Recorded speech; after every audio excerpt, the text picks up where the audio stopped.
Is your golden retriever jumping up? Are they jumping up you, your family, or maybe you're scared of having visitors come over to your house because it's becoming such a problem? Well, I promise you, don't worry, because that is exactly what I'm going to help you with in today's video.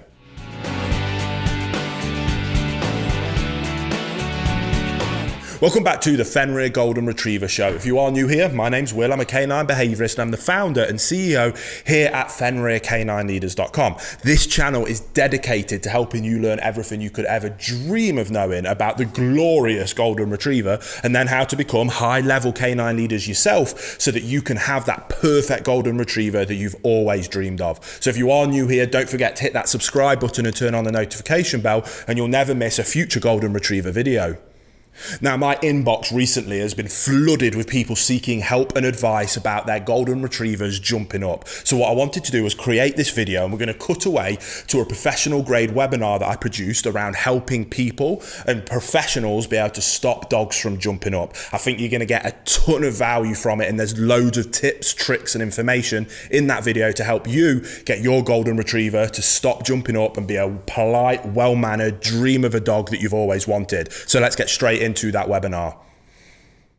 So in this next quickfire webinar, we're going to be addressing one of the most common, probably the most common problem behavior that as a canine behaviorist I come across in what I class as the category of more of a low-level problem behavior, and that is jumping up. Now, depending on the breed that we're talking about, if it's a small dog, then it's an annoying, obnoxious behavior. If it's a large, powerful breed, then it can be incredibly dangerous. Either way, I truly believe that jumping up should be a non-negotiable, is not acceptable behavior, and all dogs should be well-mannered, calm, patient dogs. So in this webinar, I'm going to talk about how I help my clients go through the process of being able to get a dog that is jumping up and is either obnoxious all the way through to downright dangerous, to having them as calm, relaxed, patient, well-mannered dogs.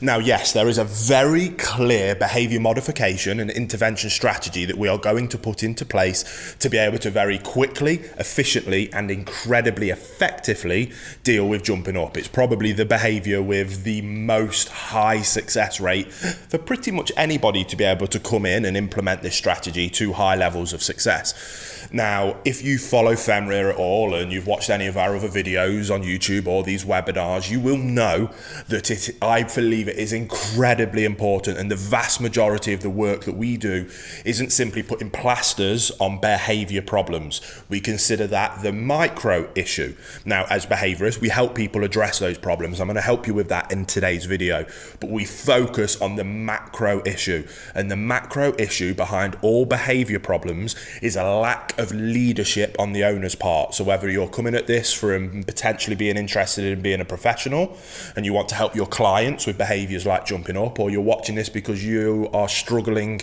having your dog display some of these behaviors, you must always start by restructuring that relationship and addressing the issue of leadership.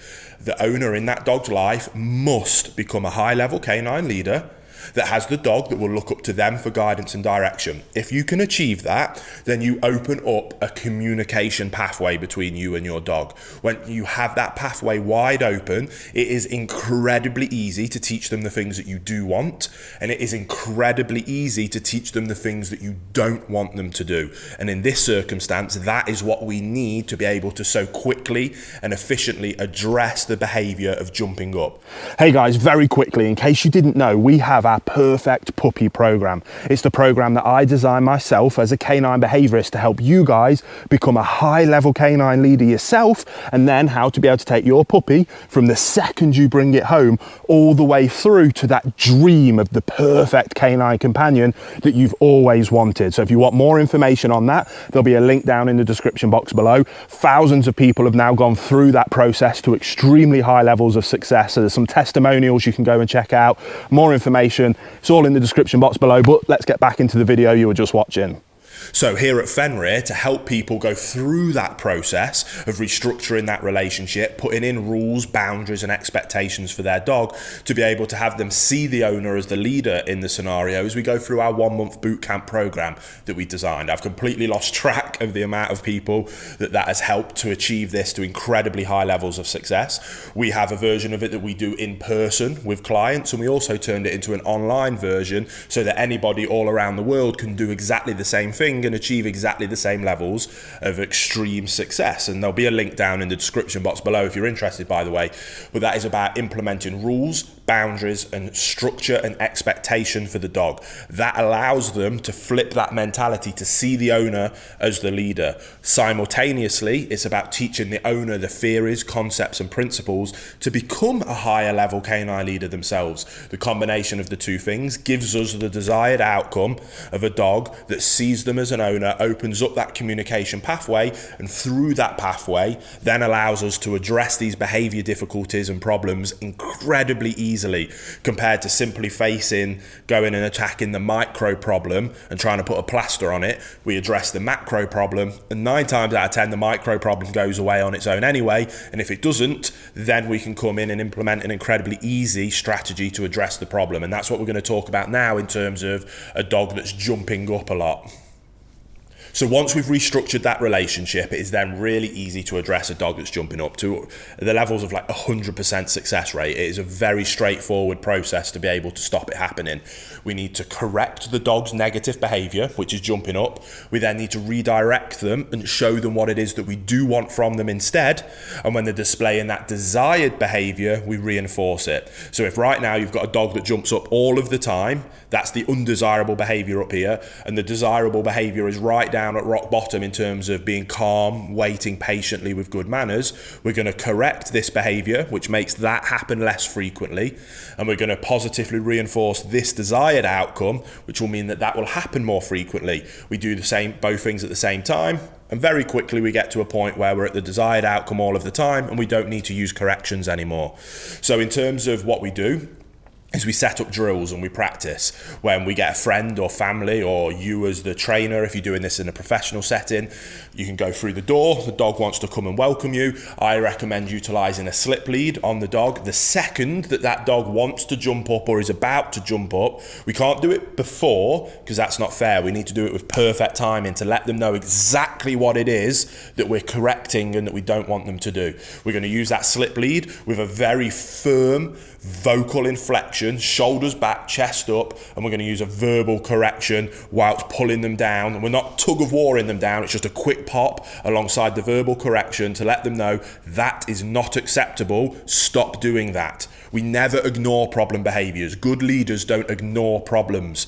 Good leaders address problems head on, fairly, but efficiently and swiftly, and then they move on straight away. That's what we need to do with our dogs.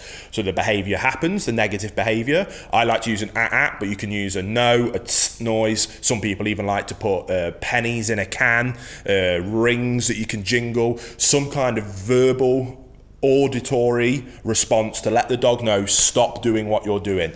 Again, I like to use an so I'll use that as an example now. So the dog's about to jump up, I've got my lead, and it's an chest up, vocal inflection, no. Any version that you want to use, let them know that right now, bam, that's not acceptable. We don't do that anymore, stop it. And then we move on. It's that quick. A correction is on and off. It is over as quick as it starts. We don't sulk with our dogs. We don't get into a tug of war. We don't fight with them. We just let them know swiftly, fairly, and quickly that is not acceptable. Brilliant. Then it's not fair on the dog to then not let them know what it is that we do want from them instead. So when it comes to jumping up, the best and most efficient way is correct the undesirable behavior of jumping up. We redirect to sit and stay. We ask for a stay. And then we reinforce that behavior. So that stay could be 1 second. So that process altogether might look as something as simple as dog goes to jump up, sit, good boy, yes, good. And then we stroke and we reinforce and we reward that behavior. Very straightforward, very simple. Next time we drill it, we might go for a 2-second stay before we reinforce, then 3 seconds, then 5 seconds, then 10 seconds. And we build up that concept in the dog's mind of not only what I don't want you to do, but what I want from you in all situations and scenarios is to sit, be patient, calm, and quiet. If you do that for me, then excellent things are going to happen. Going through that boot camp process, we teach tons of different drills and ways that you can do that as well. In terms of at feeding time, we get our dogs to go into a nice sit, stay, and calm before they get access to food, before they get access to toys, before they get access to welcoming up onto the furniture. We drill into the dog this concept of, if you want something nice, I want to give it you. I love you more than you will ever know. And I want you to have a wonderful, happy life. And I want you to have everything you ever want.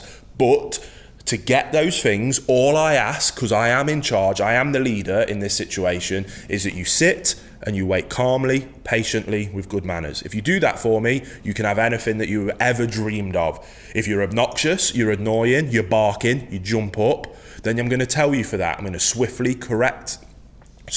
and fairly, efficiently, with 100% consistency, so there's no confusion, every single time I'm going to tell you that is not acceptable. This is what I want you to do. When you do that thing for me, then good things are going to happen. It isn't rocket science, which is why you can have such high levels of success at kind of any level of leadership. Anybody can understand those concepts and theories. Implementing it is where it gets difficult, because you can't be lazy. You have to be disciplined. You have to put in those rules, boundaries, and expectations, and you have to stick to them 100% of the time. If you do that, you will have a perfect dog. If you can help your clients do that, they will have a perfect dog. Theory isn't rocket science. Implementation of it takes a little bit of discipline. But if you're willing to put in that discipline, I guarantee you're going to have incredibly high levels of success. I hope you enjoyed that video, guys. I know there's a lot of information, so go back and watch that as many times as you need to. Make some notes if you need to and absorb all of that. But most importantly, start today by implementing that process. Put in the effort, dedicate yourself and commit yourself to that calm, consistent leadership approach, and you will have a dream golden retriever that you've always wanted. I can promise you that. So thank you so much for watching. If you did find it useful, that's what the like button's for. If you love golden retrievers as much as we do here at Fenrir and want to see more videos, then that's what the subscribe and notification bell's for. That way you'll never miss a future video, and I can't wait to see you again on the next episode of the Fenrir Golden Retriever Show.